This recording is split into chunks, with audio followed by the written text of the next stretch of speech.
Chegamos com o Drops de Anis, Felipe Vidal. Chegamos, mais um episódio tá no ar. Tá no ar. Posso te fazer uma pergunta? Ih, que isso? Vai começar com pergunta? Qual é o seu doce favorito? Meu doce favorito. Eu vou pra minha terra. Um doce de leite bem feito. Amo. E Que você? delícia. Eu gosto mais das misturas de sabor, assim, um cheesecake, o salgado com doce. Nossa, quantos elementos para as papilas gustativas. Qual será o doce favorito do nosso convidado? Será que ele tem um? Será? Será que é possível? Porque ele é chefe de cozinha, culinarista, confeiteiro, empreendedor, comunicador, apresentador, ele é tudo. Ele é o Lucas Corazza. Eu achei que ia falar pentelho também, mas olha, não saiu. Essa não saiu, gente. Isso fica pra depois por trás das nós câmeras. vamos fazer Olá, a nossa gente. avaliação. Isso no final, final a galera a gente- decide. Ah, mas eu posso pedir um favor? Críticas desse tipo, guardem pra si, espera eu sair. Arrasou. Eu gosto de gente assim, tipo, que fala Arrasou. pelas costas, tá? Ah, é? Ah, Você é? prefere? A minha família é desse jeito. A minha família, eles falam bem pelas costas e mal na sua frente. Então... Mas não é chega bom? de sinceridade, então. não chega, sabe? Tipo, quer falar bem de mim? Fala na minha frente também, não fala pelas costas. Bom, mas a Fala gente... tudo na frente. Eu acho. Agora, o exercício do jurado é incrível, né? Nesse aspecto de falar bem, falando mal, falando bem, um morde a sopra, né? Você sabe que isso é uma coisa muito engraçada? Tipo, quando hoje em dia me descrevem e falam, ele é professor, empreendedor, cozinheiro, confeiteiro, culinarista, comunicador. Eu falo, gente, eu sou só um confeiteiro sobrevivendo pós-pandemia no Brasil, Fazendo do autônomo. No Brasil do empreendedor, sabe? Você tem que fazer um pouquinho de tudo. E é difícil isso às vezes, né? Porque você acaba criando vários recortes de você mesmo, sem você perceber, né? Mas é muito gostoso passar por essa experiência, entender quem é você em cada situação, amadurecer com isso, né? Tá com 42 anos, chegar nesse lugar, porque no começo você se perde um pouco no personagem, acho que não tem jeito, ainda mais sendo gay, né? O gay, pra gente se perder no personagem é muito rápido. Mas também é rápido de se encontrar. Então, pra mim é um prazer estar aqui, tá? Voltar aqui na Gazeta, estar aqui no Drops de Anis com vocês, ver um time se renovar e poder mostrar também um recorte novo aqui na Gazeta, né? Sim, Conversar. total. Porque hoje a gente vai falar de tudo. Aqui a gente já foi se adiantando, já falou do jurado, a gente já foi misturando todos os assuntos nesse começo. Amo. Mas você tá aqui com um Drops na mão e a gente gosta de ter esse início pra perguntar. Drops de Anis. Esse é mais Curtes? Nossa, Esse é o alcaçuz. Nossa, com acho que anis. Fazem muitos anos que eu não experimento isso. E esse tem drops de anis mais docinhos. É, assim. esse aqui também é mais docinho, a gente tem gostado bastante. Eu não vou experimentar nenhum deles, porque uma vez eu tomei um porre de Azark. Arak. Eu tomei um porre de Arak, que é de anis, né? É. Acho que eu Então, nunca o mais gosto- consegui chegar perto. Assim, duas coisas que eu não quero nunca mais tomar o porre: anis e tequila. Ou seja, se alguém te oferecer, já fica aí. Nossa, eu senti o aroma disso daqui, eu arrepiei, assim, por dentro. Eu fiquei meio tipo, meu Deus, será que eu encaro ele? Não, eu acho o anis um sabor difícil. Vocês perguntaram se eu tenho um doce predileto. É. Eu não consigo mais ter um doce predileto, mas agora eu tenho, sabe o quê? As coisas que eu não gosto. Muito Tem uma claramente. lista do que é difícil. Do tipo, aqueles que eu não consigo encarar. Por exemplo? agora, anis. Anis. Pimenta rosa. O anis estrelado. Anis estrelado. O ingrediente. Assim, mal usado, eu não consigo encarar nenhuma especiaria. Cardamomo, cravo, canela. Se tiver mal usado, em excesso, carregado, ou se conseguir sentir a textura da canela em pó dentro de um arroz, por exemplo, doce, errou. Né? A canela é uma casca. Você coloca muito pó em cima, vai secar sua boca. Que nem cacau em pó. Então, assim, eu não consigo mais coisas mal feitas. Porque eu sou obrigado a comer tanta coisa que é ruim. Tem que experimentar tanta coisa, né? Eu queria chegar tanto nesse ponto, mas vamos com calma. Vamos com vamos calma. andando. Vamos começando. Vamos com calma. Vamos com calma. Então, assim, já perguntamos do anis, não rolou. E Drops de Anis é uma referência Olha que vocês à têm Rita Lee. as A gente tem um melhores opções, arsenal viu? aqui. A gente tem. É porque a Fernanda tá Virei com um uma pequeno... pesquisadora. Uma pequena compulsão que todo Olha, dia chega um Drops novo aqui. Fazia muito tempo que eu não experimentava algo. E eu acho as caixinhas maravilhosas, assim. São. Tem uma coisa Da Até a bala letra, antiga, né? A letra. Essa aqui tá até vazia. Ainda bem. Eu fiquei Eita, meio apegada. É cenário. Vamos deixar que é bonito. porque esse daqui não é anis, né? Esse é erva doce. Não é é? anis? É. Tá escrito anis na caixa. Eu sei né? que tá escrito aniseed, mas aniseed é erva doce. Gente, a gente precisava ter o Lucas aqui, porque toda Meu vez eu sempre falo, pega desse aqui, ó. Deus. Pega desse aqui que é mais docinho. Ó, E- esse daqui já é o anis mesmo, o licorice, né? É. Vamos ver esse aqui. Ó. Abri essa caixinha agora. Você sabe que eles eram antigamente, né? Esse aqui amortece a língua, inclusive. Gente, esse A aqui é o gente que eu precisa mais de um gosto. patrocínio, eu tô Mas põe na achando. boca. É, estamos precisando. Você não tá sentindo funcho?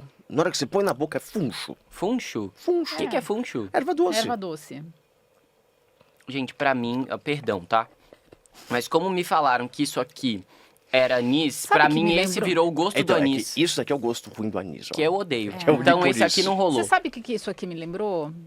Agora que você falou do funcho, o bolo do fubá, quando você morde a sementinha. A erva doce. Ah! Você tá comendo. Sim, sim. Boa referência. Trouxe. Tanto que é isso, ó. Aniseed. Né? Mas não é do anis estrelado. O anis estrelado é de onde vem o ara, que vem esse daqui. Rita Lee, porque é uma referência a Rita Lee, né? A gente Santa gosta Rita da de cantora, Santa. a Santa Rita. E queria te perguntar também a sua relação com ela. Olha, minha relação com ela foi um amor platônico, como todo fã. Primeiro que assim, acho que, vamos lá, vamos pôr isso num recorte. Eu tô com 42 anos, Rita Lee tava no seu auge no começo da minha adolescência. Então, assim, a minha mãe gostava dela, a minha mãe passou pela fase jovem adulta dela ouvindo Rita Lee, então ela trouxe isso pra dentro de casa. E são músicas muito legais porque elas representam qualquer pessoa que se sente deslocado, né? Então, eu acho que quando eu ouço Ovelha Negra, quando eu ouço aquela fala, não adianta chamar quando está perdido procurando se encontrar. Acho que tem tantos momentos que ela consegue descrever de uma forma tão horizontal que qualquer pessoa pode se identificar sem ter um recorte heteronormativo ou gay ou nem nada. Todo mundo podia se encaixar numa música ser da Rita humano, Lee. né? Você podia ser um padrão, você podia ser um outcast, né? um excluído. Todo mundo conseguia se ver dentro do som da Rita. Isso era uma coisa incrível. Revolucionária, né? Imagina, ela foi a artista com o maior número de músicas que foram censuradas durante a ditadura. Mas não foi expatriada, foi presa. Ela denunciou um caso de homofobia dentro de um show dela. Ela faz muitas coisas. Imagina, gente, ela viajou com colar de ácido e conta isso no Pedro Bial. É surreal. É maravilhoso. Você assistiu o documentário dela? Ela falando, eu acho que eu sou uma pessoa iluminada, começa a tocar uns sininhos. Ela fala, tá tocando sininhos. É impressionante, né? Espiritualizada, né? É total. Ela conseguiu agregar, né, essa coisa tem a causa animal, tem livro para criança, tem essa coisa revolucionária da cantora que escreve, que compõe as próprias músicas. Que é mãe. É muita camada. Mãe. Que é uma apaixonada, monogâmica com essas músicas, né? 100%, né? Isso é muito incrível. É de parar e olhar e falar assim, olha, eles também estão certos em algum lugar, né? Total. Tipo, estão funcionando algumas pessoas. Elas ainda conseguem sair desse padrão básico, da espiritualidade sem religiosidade, em que as coisas vão se encaixando de um jeito em que você se conecta com todo mundo ao mesmo tempo, sem você ficar desenhando linhas o tempo todo, né? As pessoas têm muito essa, eu acho horrível, esse momento do rótulo. Tudo bem, o rótulo tá aí, sabe? Acho que a gente já tem que aceitar depois de tanto tempo. A gente já entendeu que os rótulos estão aí. Eles se chamam preconceitos, eles se chamam arquétipos, eles se chamam de algum jeito durante a história. Agora, o desenhar linhas é que é um saco. Sabe, tudo bem me rotular. Mas desenhar linhas por causa do meu rótulo, isso já me enche o saco. A falta de fluidez. E aí a Rita vinha quebrando isso, né? Ela falava, não, rótulos ok, linhas não. Né? Tipo, eu não tô aqui pra delimitar espaços. Eu tô aqui, tudo bem o seu rótulo ser esse, a gente pode estar na mesma prateleira de supermercado. Não tem problema. E você se conectou a ela na adolescência, né? E a adolescência foi um período que é difícil pra todo mundo, mas enfim, foi algo que você começou a experimentar a culinária da casa pra fora. Foi. com 14 anos de idade. Eu tinha 14, era 1997, e eu tinha me assumido gay. E era um ano difícil, mas estava tendo a primeira parada gay também aqui na frente do prédio da Gazeta. Aqui, em frente à TV Gazeta. Aqui. Eu tava aqui. No folder tava escrito. Eu tava aqui em com frente à 14 TV anos. Gazeta. Militando. Juro. Uau. Com uma cartolina escrita em cola aprite e purpurina. Lucas, a gente acabou de fazer uma matéria sobre a parada pro Mulheres. Não, era- E a parada me mandou um arquivo que tem, eu acho que quase 20 minutos da primeira parada. Não, é e a gente ridículo, encontrou gente. várias pessoas, até aqui da TV, que estavam fazendo imagem e tal. Você já viu esse vídeo? Não. Eu vou te mandar porque é capaz de você se achar. Nossa, é capaz. Eu fiquei meio de fora das câmeras porque eu era menor de idade, eu tinha medo, mas eu tinha vindo pra Paulista. E foi muito engraçado porque não queriam deixar sair, daí deixaram sair, teve uma drag que se jogou. A tem Cacá de Poli a se Cacá de jogou no Poli meio da Paulista. Tem essa história que é icônica, que ela foi a nossa marcha daqui do Brasil, né, no Stonewall. Mas o que foi muito engraçado é que eu vim ainda meio envergonhado. E quando eu cheguei aqui, eu vi uma coisa que era muito única. Eu não me senti sozinho. Alguém compartilhava das mesmas dores que eu. E naquele momento era muito difícil o acesso à internet, à informação. As informações eram muito mais obscuras do que eram hoje em dia. Fake news, então, facilmente virava realidade. Porque você não tinha, tipo, uma disseminação em que você falava, ah, não, tem 9 artigos congruentes e um que não é. Não, antigamente é 3 portais, 2 portais. Eu cheguei com medo, mas esse senso de identificação, de primeiro ver que você não está sozinho nos seus problemas, é um caminho muito bonito. E eu acho que é isso que a parada representa muito pra mim. O que ela representa hoje em dia em competição é outra coisa. É união, é volume de pessoas, é representatividade, ocupação de espaço. Mudou o tema. Mas quando eu tinha 14 anos, tinha assumido. Eu passei por esses momentos meio pesados com a família, né? De reconstrução e de restabelecimento ressignificação das nossas relações. Eu pensava, nossa, se eu tiver que sair de casa, o que eu posso fazer? Que não seja o caminho da pornografia, o caminho do garoto novinho, bonitinho, padrão, que faz sexo com alguém mais velho, que tem um sugar daddy, né? Como é que eu consigo ser independente? E eu pensei, nossa, olha que louco, eu sempre tive uma inclinação muito grande pro trabalho manual.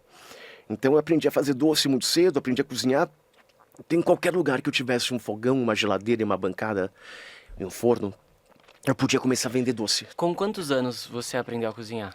Olha, eu comecei a fazer receitas, acho que ali pelos 12. E foi uma coisa muito engraçada porque foi um momento de tentar me incluir nos programas familiares, que as mulheres faziam muitas cozinhas salgadas. E eu me colocava na cozinha para estar ali dentro com o doce. Só que eu decidi que eu ia atrapalhar. Bem, quando eu comecei a trabalhar formalmente, quando eu entrei na faculdade, né, tava morando ainda com os meus pais, tinha apoio, já tinha passado por aquele momento meio obscuro, né, meio sombrio dessas relações. Eu falei, não, mas o que eu quero fazer é ser cozinheiro. E acho que foi mais difícil para os meus pais aceitarem isso do que ser gay. Jura? Eu juro. Porque é uma família mais tradicional, assim, de configuração. E pô, sabe, tipo, assim, eu já falava 3 línguas, eu estudava muito, eu tirava boas notas, exceto em matemática. Porque hoje em dia, inclusive, eu sou excelente por causa da confeitaria. Gente, mas confeitaria é muito matemática também, né? Mas porque assim, uma coisa é você usar multiplicação, adição e somar, ou divisão, outra coisa é ter que fazer alguma coisa com pi. Sabe? Meter um Bhaskara. Nossa, se você me pedir uma raiz quadrada hoje em dia, acho que eu não sei nem usar a função na nem onde calculadora. começa, Não, né? não sei. Acho que eu parei naquelas HPs grandes, assim, meu celular não comporta. Ai, gente, calma, até me perdi da história. Bom, mas aí quando você começou a... Não, quando você estava falando da sua família e que foi uma questão quando você disse que queria ser confeiteiro. Mas a origem da pergunta era que você começou a vender comida aos 14. Mas a gente foi falando. Sim. Eu falo muito, vocês me cortem, gente, eu tô tomando antialérgico. Pra mim, antialérgico é uma droga pesada, sabe? Tipo, é droga de balcão, assim, tipo. Mas eu fico com o pensamento solto, então cuidado comigo nisso. Mas Vambora, começou vambora. a vender aos 14 anos. O que você vendia? Pão de mel e bala de coco. O que todo mundo ama. Exatamente. Tipo, se você quer vender alguma coisa, venda o que as pessoas gostam. Né? Primeiro passo, tipo assim, você está precisando vender? Porque tem 2 momentos da minha carreira. Eu tenho um momento em que eu não preciso mais vender o que as pessoas gostam. né? As pessoas já entendem que eu sou uma referência para sabores, para buscar coisas novas, para buscar uma textura nova, receitas diferentes na internet. Já sabem que eu faço, que eu trato disso. Mas no começo, venda o que as pessoas querem, né? Encontra aquilo que você se conecta com facilidade, para você entender o que é vender. Vender é uma conexão. É um ato mercantil, é um ato de troca. E, acima de tudo, você não está vendendo um produto, você vende um serviço. E é isso que eu demorei um pouquinho para entender. Vender não é sobre fazer bem um pão de mel, fazer bem uma bala de coco. É sobre atender bem o seu cliente. Entendi. Né? A experiência... Personificar e conquistar. Exatamente. É o atendimento, né? É. Sabe que eu fui para Dubai para fazer fazer degustações de chocolate em hotéis em Dubai, para levar o chocolate com cacau de origem do Brasil para lá. E eu conheci um dos representantes de venda, o cara tinha uma loja ali perto do mercado, do souk, e levou a gente lá para sentar naquele calor do deserto, filho da... Sentamos, serviu chá num samovar de prata, trouxe aquele monte de doce árabe na nossa frente, pôs na mesa, sentou e ajeitava assim o bigode. Nunca vou esquecer a posição. Uma perna esticada, a outra para baixo, bem à vontade na cadeira, e assim. E ajeitava o bigode, ajeitava o bigode. E batendo papo com a gente, conversando das representações.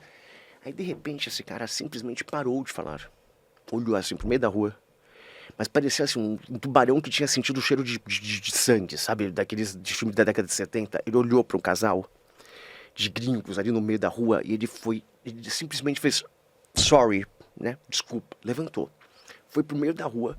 Eu falei, ai, gente, desculpa. Eu deixei o pessoal que tava comigo, eu falei, desculpa, eu preciso observar isso. E fui com ele pra dentro da loja, que esse cara pegou esse casal, foi arrastando do meio da rua pra loja. Chegou lá, ofereceu tapete, ofereceu luminária, ofereceu lenço, ofereceu tudo. Não vendeu nada. Eu fui, sentei na mesa, fiquei frustrado por ele, eu fiquei mal por ele. Eu falei, caraca, o cara não vendeu nada, pô. Ele sentou todo feliz assim, deu uma sorrisinha assim, pegou um docinho e falou, eu amo o que eu faço.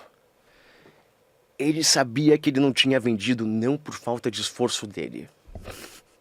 Sim, acontece. Porque não era pra ser. Exatamente, ele fez o melhor que ele podia para vender. Aquele cliente não ia comprar dele. Mas você tá falando que você começou a vender aos 14 e tendo toda essa perspectiva, mas assim, foi cedo que você começou a pensar então efetivamente em como conseguir construir bem esse processo de venda. Assim, é uma responsabilidade grande para alguém que tem 14 anos, tá na adolescência, com questões acontecendo.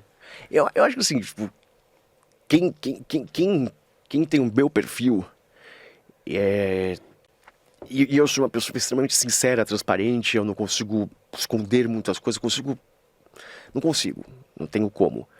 Então, ou você se comunica, ou você aprende a achar palavras para significar as coisas que você vive, ou você perde porque você se sente sempre tolhido por não ter como falar aquilo que você quer fazer. E eu acho que quando a gente tem um perfil como o meu, você tem que aprender a pôr em palavras aquilo que você quer transformar em realidade. Então não é só executar o doce. Eu acho que eu tive que aprender a me comunicar para conseguir entender os sentimentos que eu tinha, os sentimentos que eu tinha que lidar. Inclusive os sentimentos que eu tinha de ter que ser bem sucedido naquilo que eu fazia, porque era um futuro duvidoso. Aquele bom e velho bete balança. Eu vejo grana, eu vejo dor. Porque você falou pra sua família, eu vou ser cozinheiro. Você falou cozinheiro. Eu vou ser cozinheiro. Aí rolou a dúvida. Eles se assustaram. Eu fui fazer E aí, qual curso é o caminho? Gastronomia? Não, eu fui fazer curso de bolo de pasta americana qual é o nome daquela rodovia? Raposo Tavares, na Tia Marlene. Aí eu aprendi a fazer trabalho de bico de confeiteiro, de pasta americana. Eu achava que era o futuro. E aí eu comia aqueles bolos, eles eram lindos, eles eram incríveis, eles faziam uma pompa. Mas eu olhava e falava, eles não cumprem a função essencial da comida. Comida é para se comer. Gostoso. Tudo bem, eu acho o bolo lindo, eu acho o cake design incrível. Eu acho que o bolo é o centro da comemoração de uma festa. Ele pega um momento muito único, que é o reunir todos em volta de uma mesa para celebrar um aniversariante em que você apaga as luzes e você apaga uma vela. E quando a vela apaga, vem o mistério do próximo ano. Você não sabe o que vai acontecer. Mas quando a luz acende, você pensa, mas não vai acontecer sozinho. É um ciclo que tá aqui, né? Aí você apaga aquele ano, começa um novo no escuro e você olha em volta e fala, mas ele começa, na dúvida, mas com as pessoas que eu amo. Então o bolo traz esse significado, traz esse momento para tudo. Eu acho que faz parte do ser humano você exagerar. Você transformar algo que devia ser muito simbólico em algo que, assim como eu mais novo, eu queria traduzir em palavras os meus sentimentos. Acho que às vezes as pessoas querem traduzir em açúcar os seus afetos. Mas o capricho também é carinho, né? A mãe que capricha no bolo, ou que capricha na compra do bolo, a mãe, o pai, enfim, a família, né? O capricho é também um presente do E aniversário, quer colocar mais né? camadas, quer fazer mais altura, porque quer mostrar que quer não sei o quê, e né, acha que vai fazer uma cena. É. Eu acho que assim, tipo, de boas intenções o inferno tá cheio. E Eu amo. Aí a gente pode ir pro bolo de noiva. Qual que é a origem dessa questão da gente comer da sobremesa, da confeitaria? Qual que é a origem disso, assim? olha, Vem de tem, realeza mesmo? tem muitas variáveis, eu acho, né? Primeiro que assim mesmo, as mais antigas formas de açúcar sempre foram muito difíceis de se obter, Tá. como mel, por exemplo. Era um desafio muito grande, ele vem da região da África, que são as abelhas apis, que são as abelhas que a gente tem hoje em dia aqui. E ele sempre teve difícil acesso. Então tudo que tinha difícil acesso, você tinha pouca quantidade. Tudo que você tem pouca quantidade é um luxo, Valoriza, né? né? Então assim, se você é um índio, você tem que tirar mel. Imagina você fazer isso antes de ser um apicultor, ter uma roupa de defesa, e conseguir mexer naquilo, entender o processo de uma colmeia, para entender que existe uma rainha, e você conseguir derreter uma... É muito longo essa construção. Então eu acho que o que acontece é, a gente passa por períodos de construção de sabor na humanidade, e o doce chega com muita força, como a gente conhece, na Europa moderna. Eu não sei por que veio a Maria Antonieta. Quando falou, eu só conseguia pensar na Maria Antonieta e os Mas isso é culpa da Sofia Coppola, né? Que fez aquele Total. Aquele filme filme maravilhoso. Culpa dela. Culpa Então, dela. assim, tipo, a gente não tem nem o que discutir, porque Maria Antonieta é uma injustiçada na história, né? Ela nunca falou se não tem pão, dê-lhe brioches. Isso foi uma coisa que saiu numa cartilha, de brincadeira, zoando com ela. Era quase o Charlie Hebdo da época que fez isso daí. Mas eu acho que faz um bom período. Por quê? Nessa época acontecia uma coisa muito legal, que era em Turim, na Itália, a maior formação de confeitaria do mundo era lá. Eles foram o primeiro lugar também que adicionou leite ao cacau para virar o chocolate como a gente conhece. E criou as trufas e criou muita coisa. Então Turim era o centro de tudo isso. E eles dispersavam por quê? Eles distribuíam esse conhecimento porque as cortes mandavam para lá os seus confeiteiros e seus cozinheiros, seus aprendizes, para aprenderem a arte da confeitaria em Turim, na Itália. Mas é a França que enciclopediza esse conhecimento. Então o italiano era ótimo de artesão. Bom ourive, bom cortume, bom metal, ótimo artesão. A França já era boa de construir cultura. Então, enquanto a arte na Itália era muito instintiva e se impregnava nas paredes dos prédios, Se cria com Michelangelo muito. e se fazia frescos, na França tudo virava portátil, tudo tinha que ir para a casa de alguém. Você tinha então uma bela arquitetura, mas tinha quadros. Você não tinha... Era diferente a forma de ver a arte. Então a Itália via o artesão como arte. O francês via o artesão como conhecimento, saberes e fazeres. Por isso Duas as coisas escolas diferentes. francesas são tão destacadas, né? Exatamente. Porque aonde você tem o intuitivo Sistematizar o da Itália, conhecimento. você tem a filosofia construída na França. Então isso... Que é uma forma de permanência total, né? E a gente ter isso, lembrar deles como fontes. Tem uma frase que eu amo que fala que toda manifestação cultural é um ato de resistência, permanência e adaptação. Então, acho que é sobre isso, sabe? Tipo, Mas vamos voltar então para Desculpa, essa eu vou tentar me essa ater às perguntas, vamos lá. trajetória e a carreira. Já fomos os 14, e aí você foi procurar o conhecimento, se profissionalizar, conhecer. Aí falou que começou com essa questão dos bicos, foi se entendendo, e para onde foi? meu primeiro estágio foi graças ao meu tio, ele trabalhava com carneiro na época. E ele vendia pro Alex Atala, no Dom, que estava no segundo ou terceiro ano da casa já. E eu caí lá como estagiário. Aí eu saí desse lugar em que eu fazia bolos em casa para uma cozinha profissional que seria uma das cozinhas mais estreladas e um dos chefes mais importantes, historicamente falando, do Brasil. E o que eu percebi é que o que eu gostava mesmo também era a excelência. Eu gostava, assim, eu tenho uma filosofia de que tudo na vida que você faz, que você quer fazer com amor, você tem que entender que amor é uma palavra e ela é fácil de falar. Amor é atenção. Essa é a ação do amar. O prestar atenção no outro, prestar atenção em si. O cuidar de si para que o outro não cuide de você e para que, caso ele precise, você possa cuidar dele. E vice-versa. É atenção, é troca. Então, na cozinha, a excelência é amor. E a excelência se traduz em atenção no processo, atenção nas pessoas, porque não importa o quão bom seja seu doce, se você não vender um serviço, se você não tratar bem a sua equipe, você não está fazendo um bom produto. Não rolou. Não rolou. Não rolou. Né? E esse mundo da influência, do cara que só faz receitas em casa e faz um prato para você ver e tem uma gravação bonita. Eu acho esse mundo difícil, porque o que aquela pessoa está te oferecendo de verdade?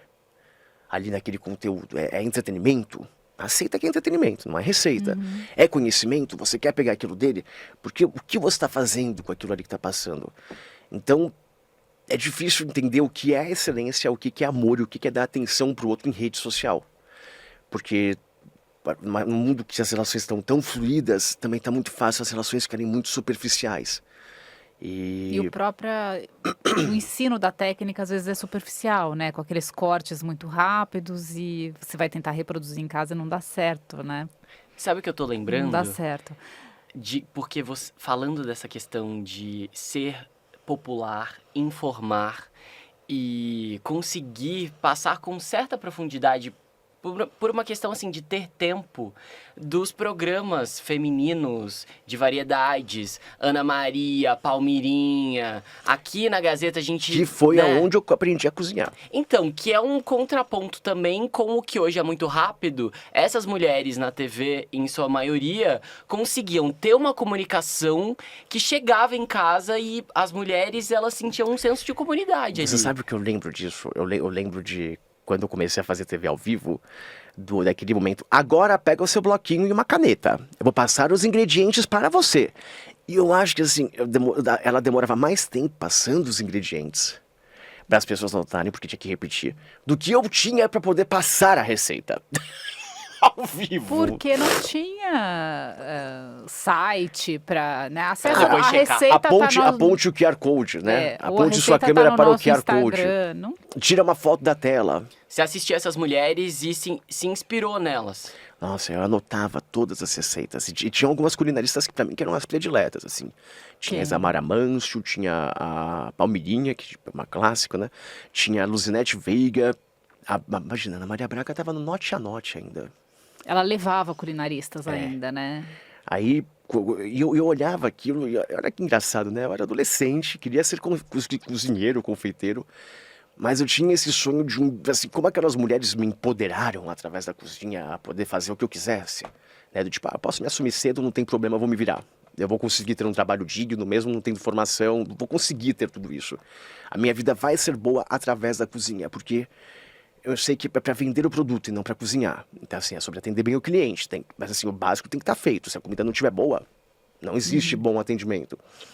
E elas me empoderaram a sentir isso. Então, aquele feminismo dessas mulheres que às vezes vinham de lares difíceis, relações complicadas, relacionamentos abusivos, elas me mostravam que a independência podia ser conquistada naquele nicho através de um feminismo que ainda não assumia um protagonismo muito grande na década de 90, como assumiu depois com os movimentos Me Too, a Woke.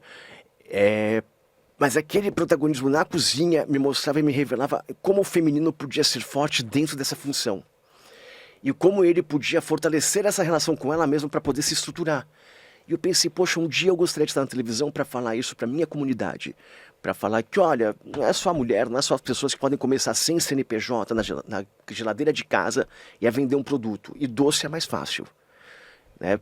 Tem uma margem maior, guarda por mais tempo, você consegue adiantar, daí você cuida do bebê, cuida da casa, cuida de tudo, e o doce está lá na geladeira fresquinho ainda. E não é que deu certo? Não é que essa bicha foi pra televisão? Ela Foi pra e está na televisão. Como que foi esse convite? Como é que foi, assim? Eu estava casado na época com um arquiteto, com o Gustavo, e ele foi uma das primeiras pessoas assim que efetivamente acreditaram em mim. Tipo assim, sem muitas, não é que é o nome disso? Sem muitas cláusulas, né? Sem muitos, não é cláusulas, como é que é o nome disso? Caraca, minha cabeça hoje tá péssima, gente, desculpa. Ele acreditou Calma. em você. Sem muitos, no strings attached, sem muitos... Sem querer muito de volta? Vamos lá, Imagina o seguinte, tudo na vida sempre tem um custo, sabe? A família, quando ela quer acreditar em você, eles querem algo em troca. Às vezes tem sonhos frustrados, às vezes tem projeções, tem tudo isso. Tá. Ele foi o primeiro cara que olhou pra mim e acreditou em mim, na pessoa que eu tinha potencial pra ser e não em quem ele queria que eu fosse, Sim. Entendi. né? E um dia ele olhou pra mim, eu tava numa cozinha ensinando o pessoal a fazer um negócio, e ele foi me buscar, e ele saiu de lá, ele era 10 anos mais velho do que eu, e ele falou pra mim, pô, você explica tão bem, você já pensou que você podia dar aula?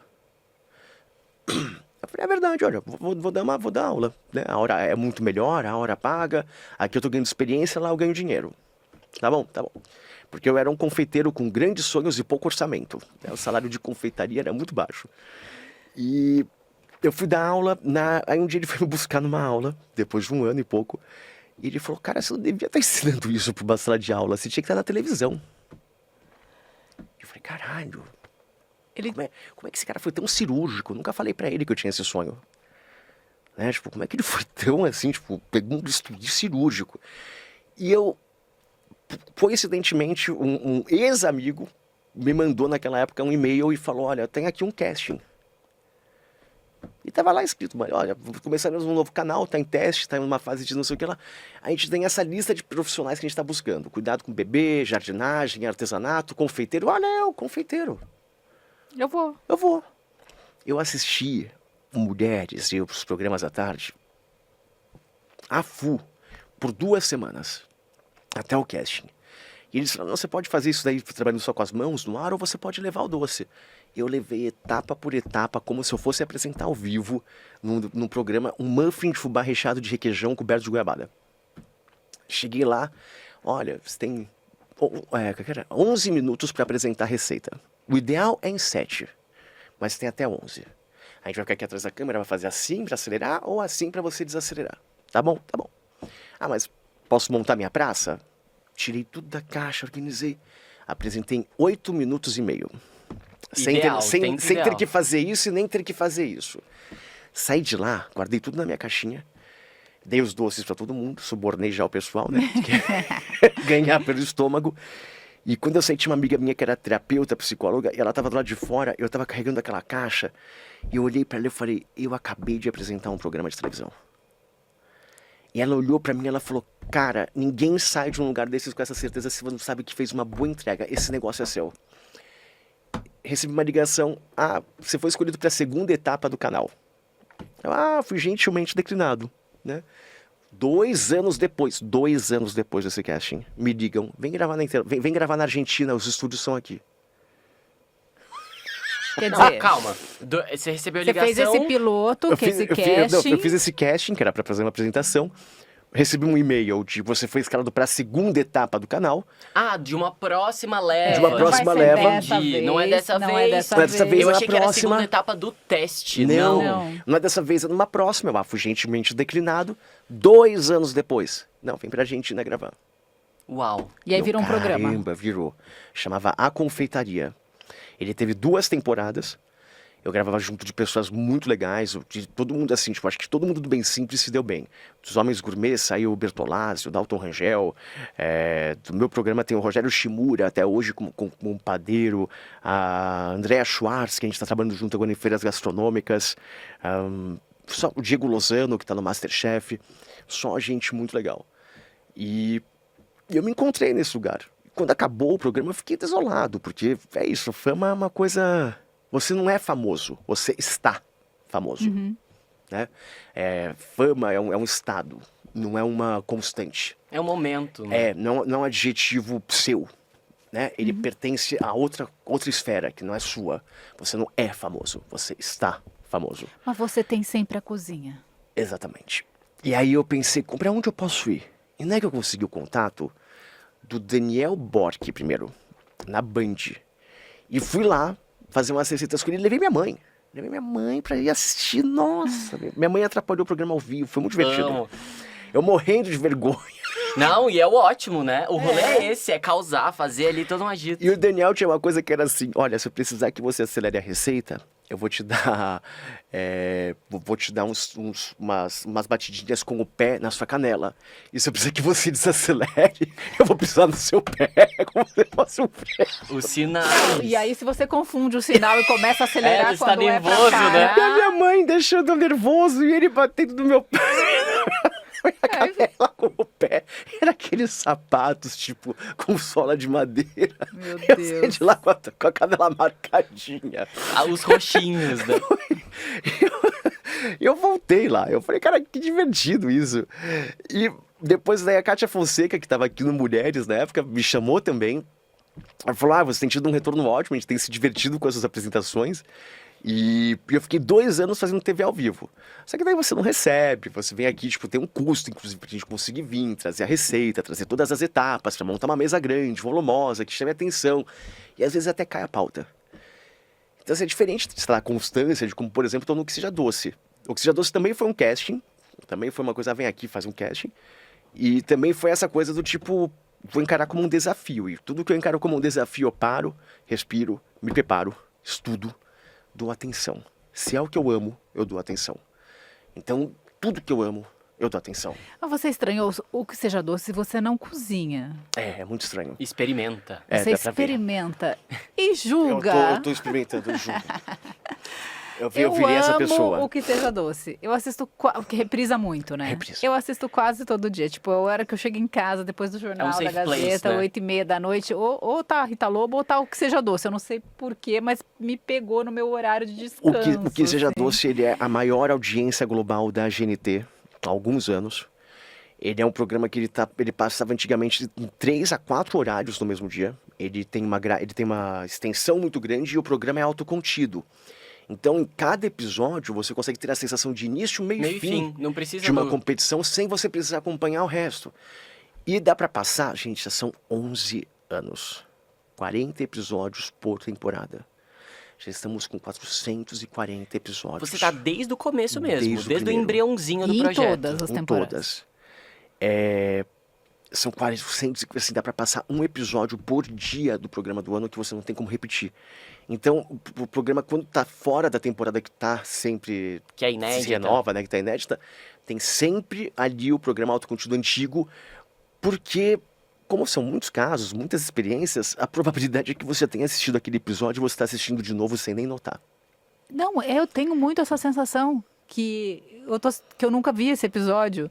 Tem muito episódio. É que, olha que louco, o programa O Que Seja Doce, eu adorei isso que o Roberto Dávila passou, não é um programa sobre doce. É um programa sobre a história daquelas pessoas. Total. É sobre a trajetória. Então, assim, se você parar pra pensar, o fio condutor até a gente cria ali o clima de tensão para que aquelas pessoas possam se revelar através daquilo que elas fazem.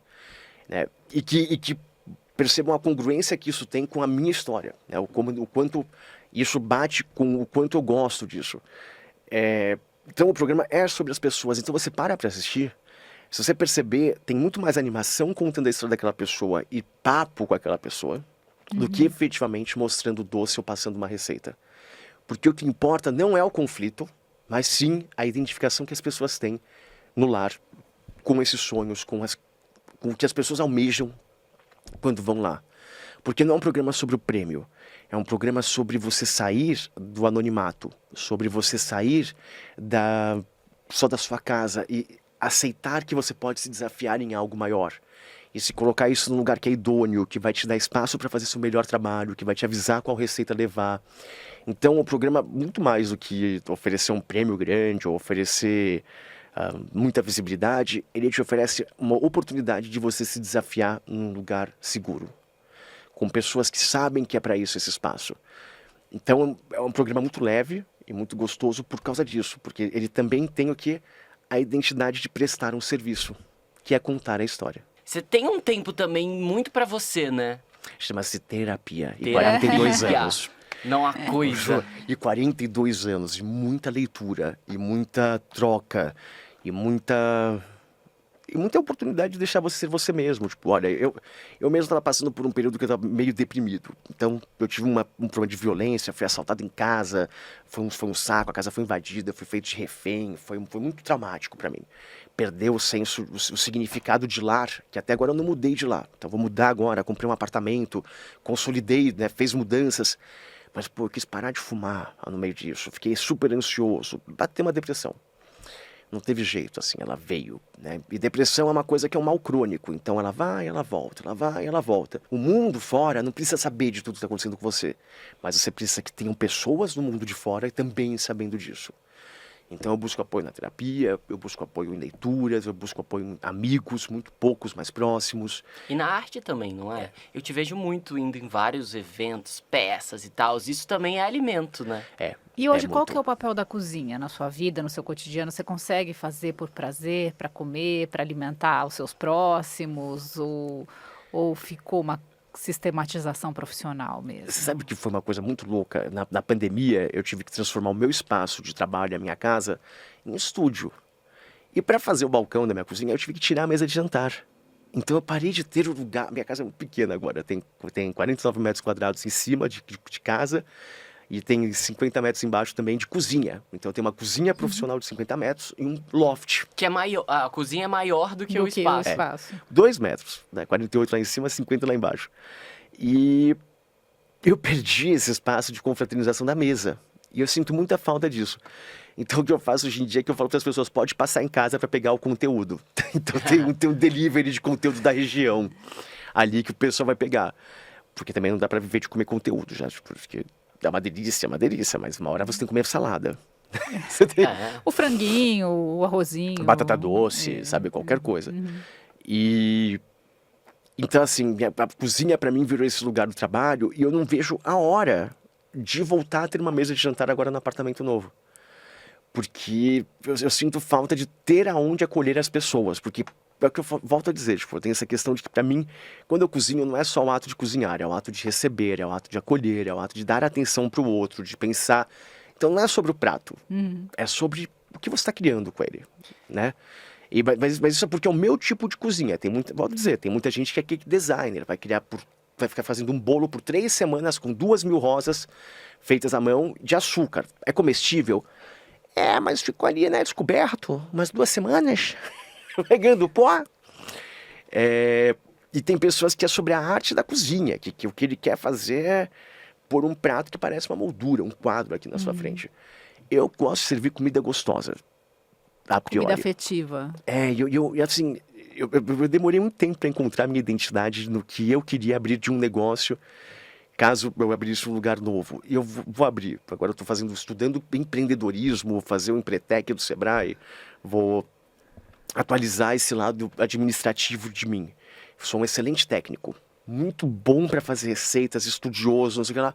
E eu esqueci de aprimorar esse lado, né? Você cresce com aquela E coisa você já pode falar sobre o negócio? Ainda tá Ele ainda não meio- tem um formato Tá. definido, mas ele tem esse formato, um formato. Eu não vou tentar mais fazer doces que parecem molduras, eu vou tentar fazer doces realmente muito apetitosos. Essa eu quero experiência mesmo. Eu quero que as pessoas tenham a experiência que eu tenho ao comer. E Mas eu sou muito sinestésico. A sua rede social já tá...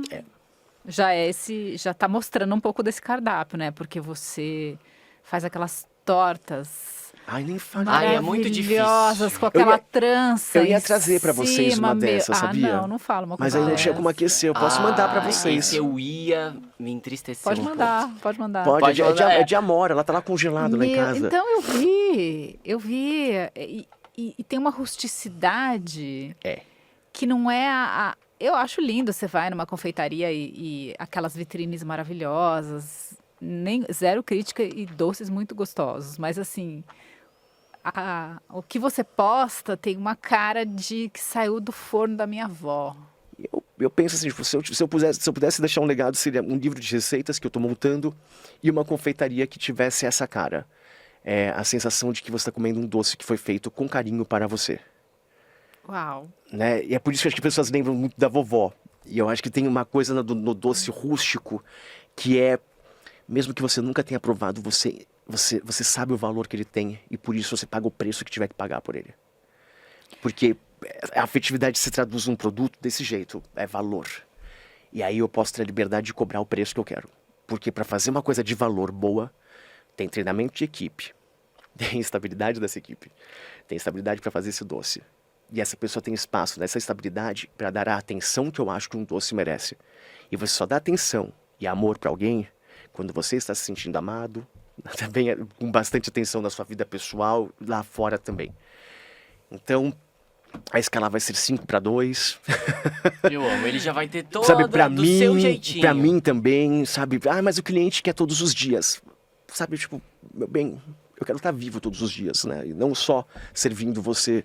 Então, assim, servir o cliente é parte da minha vida, mas não é minha vida inteira. Então, a escala é 5-2. Felipe, você pagaria por essa entrevista?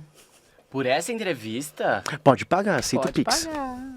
Pode pagar. Não, Não, eu tô o brincando, meu- eu tô brincando com o o bordão. meu pagamento da entrevista é a torta que eu tô só pensando nela agora. Minha barriga até deu Não, uma roncadinha. você pagaria. Não, você que tem que me pagar. Você que Ah, tem eu tenho que pagar pelo É o lucro? bordão dele. É? Ele pagaria Eu sou um por garoto essa de programa sobremesa. há 11 anos, tá? Então, assim, se você não pagar por esse momento, Eu amo. A Eu gente tá amo. Como fazendo é que- programinha como é que é, matinal como é que hoje. é o bordão?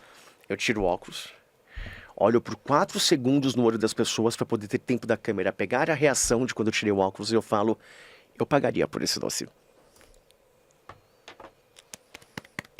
Eu amo a repetição aqui pra nós. Agora eu pago, tá? Depois que você ter Viu? feito, agora eu Você pago. viu que eu sei até eu trouxe até o óculos. As, cara. as Pra pessoas, poder as fazer a pessoas querem que eu referência. seja garoto de programa, eu sou garoto de programa, daí quando precisa. ó. Somos todos. Todos nós somos aqui. Todos nós estamos nesse mesmo lugar. Nesse mesmo lugar. Eu amo que... Só pra gente encerrar, tá? Que eu fiquei pensando aqui como as receitas que você escrevia quando você assistia os programas, elas te acompanham até hoje, né? Na real é isso. Muitas vezes a gente acha que fazer e estar hoje é tirar novos coelhos da cartola, que também pode ser, mas às vezes você tem os coelhos. Como você adaptar aquilo para aquela sua realidade, para esse momento, para o que você quer dizer, né? É. E eu acho que, assim, não se cobre disso, sabe? Vai acontecer e é natural. Obviamente tem que estudar, tem que continuar se dando atenção, tem que continuar se aprimorando, sempre continuar olhando para o outro, né? E olhando para si com carinho, para se proteger do outro também, não ficar dependente só da opinião dele. E permitir que essas coisas aconteçam. Então, assim, toda a receita que eu faço demorou, hoje em dia, 42 anos para ser criada. Tá em gestação, Tá em né? Há um gestação. bom tempo. Tá. Maravilhoso. Foi demais a entrevista, Lucas. Obrigado. Eu amo que essa mesa poderia continuar por horas e horas e horas. Sempre é uma dor Eu acabar. aceito o almoço, então. Então vamos, a gente vai sair daqui e vai Tamo com subir. fome. Já vamos subir. Na ficha técnica, produção, Mariana Gonçalves, Maria Isabel Campos Melo, nossa videomaker, Gisele Sartini, dá um oi, Gisele Sartini. E aí no áudio, Renan Ramos, e na iluminação, Rafael Félix, gerência de jornalismo, Valesca Quintela. Muito obrigado, Fernanda Azevedo. Obrigada, Felipe Vidal. Muito alegre de estar mais um dia aqui isso. com esse Drops de Anis, recebendo pessoas tão incríveis e que nos inspiram. E se você gostou, compartilhe com os amigos, com a família. E deixe o seu comentário também, que a gente está respondendo lá, né? Ah, só se me pagar, eu vou responder. Eu pagaria. Ah. Tchau. Beijo, até a próxima.